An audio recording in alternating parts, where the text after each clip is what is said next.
Okay, well I don't know whether you can see this or not, but the tank has actually got a bit of rust there, and it has actually started to peel away the filler.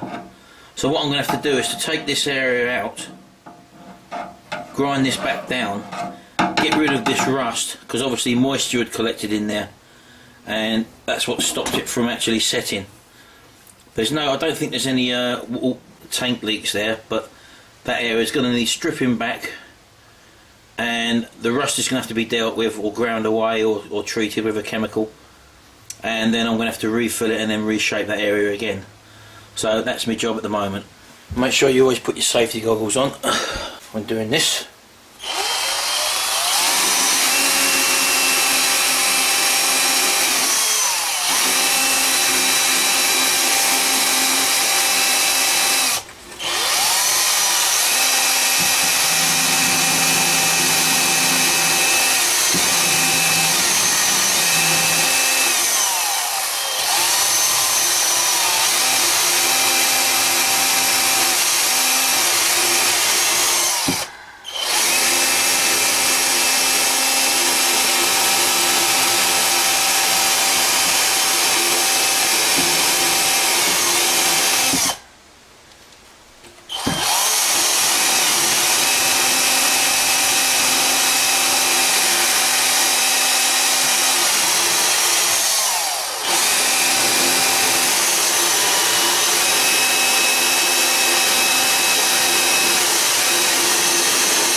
Okay, well as you can probably see there now, I've got down to the rust there and it's polished out quite nicely. So basically it must have been moisture. This area was filled before, but there was moisture underneath the filler probably, and that's why the area bubbled up again. Because when I sprayed this and put a skim filler over it, obviously I should have taken it down to the bare metal to see what was underneath it, but I didn't do. So that's a good example that you should always go down to bare metal just to see what you're dealing with, basically, as I've done there now. So what I'll do now, I'll just give this a bit of preparation, and I'll come across with a spread of filler on there, and then I'll reshape the area and we'll just prime this area and we should be ready for spraying.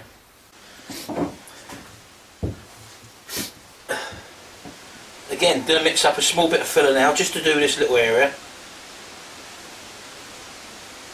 Don't need to go too mad.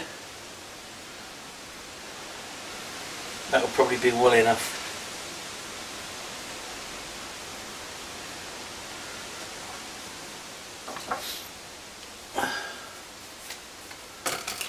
Again, always make sure that you mix your filler up in the tube as well, the hardener, because that tends to separate as well. Now again, it's not very warm out today, so I can afford to add a little bit more hardener.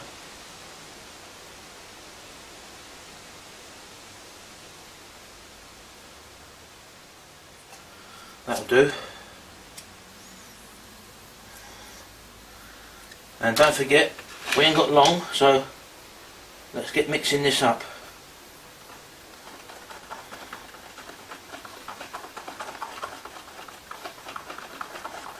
I do tend to stir this now rather than pull it along with a scraper, you tend to get less air bubbles in it when you do it like this for some reason. I don't know why, but I've started using this method now of mixing it up. Make sure it is mixed thoroughly.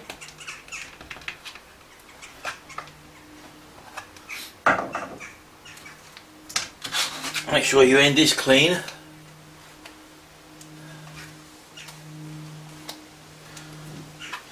And let's get it on there.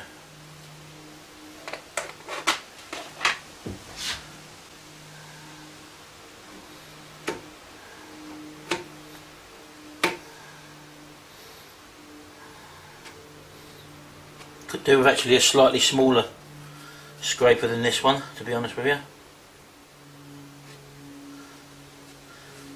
And one that's a bit more flexible so I can get to the contour of that tank there.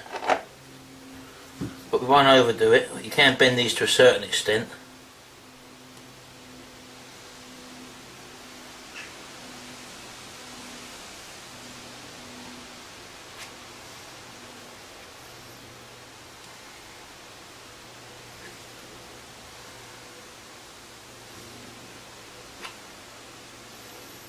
Don't forget, try not to put too much on, because all what you put on you've got to take off or reshape.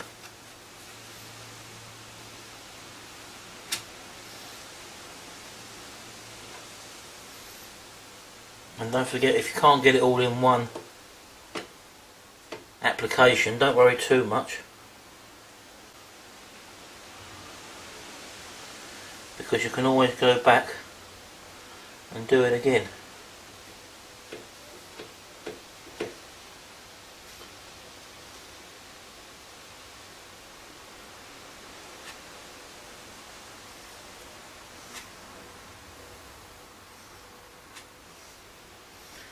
Pretty happy with that.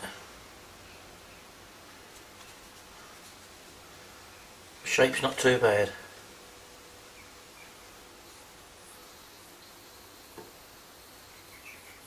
We'll leave it at that for now.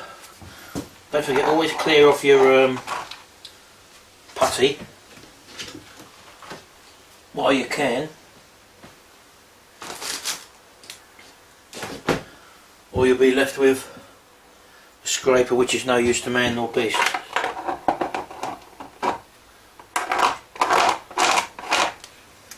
We'll just let that go off and then we'll come back and see how it is and give it a little sand. Okay, so I went ahead and refilled this area, and I'm just now going to gently sand with a bit of 120 just to get the shape again. Again, that's where you can use your finger, because this is a curve here, and by using a block you're not going to be able to get the right contour there. So again, I'm just gently getting the shape. Just concentrating on the filler. 120 cuts the filler down very well. And again, this is stopper rather than body filler. And the difference between stopper and body filler is that you can actually fill over paintwork and stuff like that, whereas body filler has to be just basically applied to bare metal.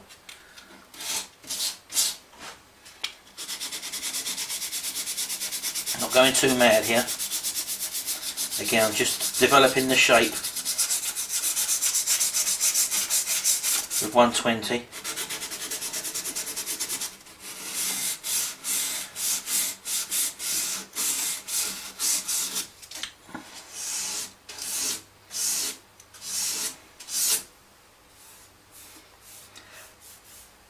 Looking at feathering the edges.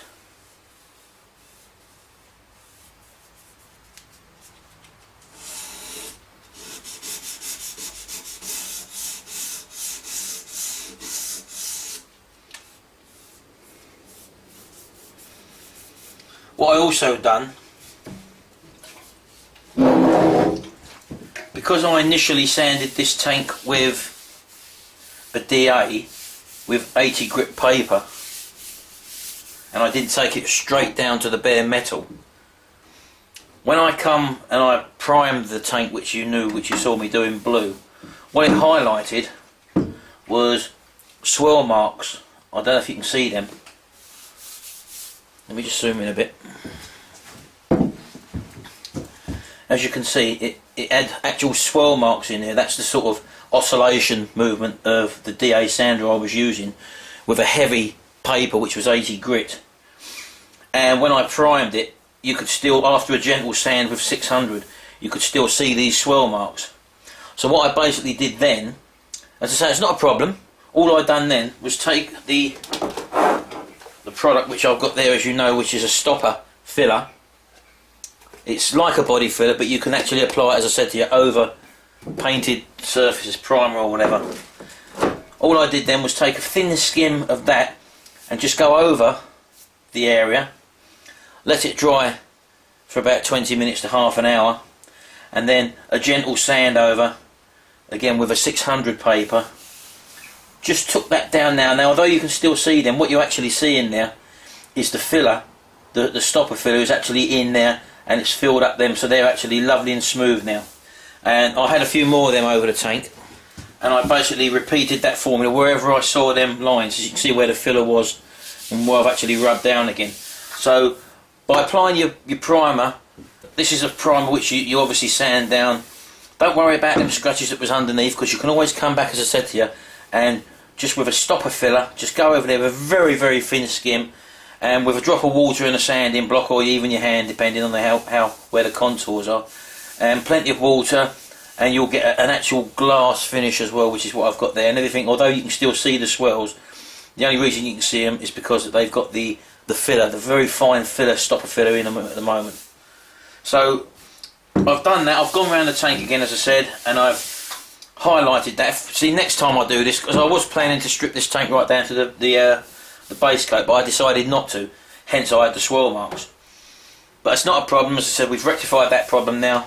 All we're going to do now is we're going to give this a final coat. It's still a bit of a ridge there, I can feel, so I'm just going to take that down a bit more on there, just for the ridge. This is 120 paper, as I said to you, and it really does take it down very quickly, so you don't want to go too mad. You should be able to feel nothing when you transpose between the original and the filler. You shouldn't feel any ridges at all, and that's why your fingers are great for doing this sort of thing. Again, no pressure. I'm not really applying any pressure whatsoever. I'm just trying to level the filler down to the normal contours. Very gentle rubbing. Very gentle rubbing. Just a bit on that corner there, just to get the contour.